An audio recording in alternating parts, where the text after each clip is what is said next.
ఆంధ్ర ప్రజలకైతే ఆంధ్రాలో వైఎస్ఆర్సీపీ చేసిన డెవలప్మెంట్ గురించి చెప్పక్కర్లేదు.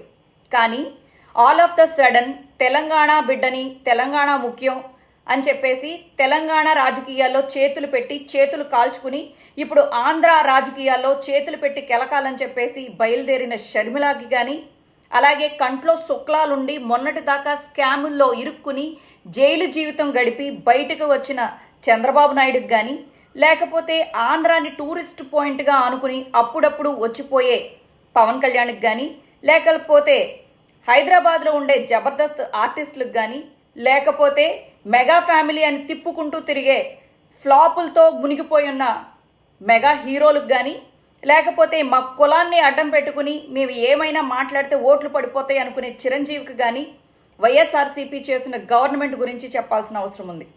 వాళ్ళ కోసమే ఇది. నాడు నేడు రివాంపింగ్ హాస్పిటల్స్ కోసం ఖర్చు చేసింది వైఎస్ఆర్సీపీ గవర్నమెంట్ 3,788 కోట్లు.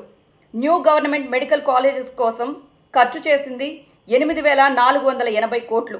నాడు నేడు స్కూల్స్ కోసం వైఎస్ఆర్సీపీ ఖర్చు చేసింది 17,805 కోట్లు. పోర్ట్స్ కోసం ఖర్చు 16,000 కోట్లు. Harbours and fishing landing centres కోసం 3,793 కోట్లు. వైఎస్ఆర్ హెల్త్ క్లినిక్స్ కోసం 681 కోట్లు. రోడ్స్ కోసం 3,461 కోట్లు. ఎయిర్పోర్ట్స్ కోసం 4,592 కోట్లు. ఉద్దానం ప్రాజెక్టు కోసం 700 కోట్లు. 108 అంబులెన్సెస్ 914 కొత్తవి తీసుకున్నారు.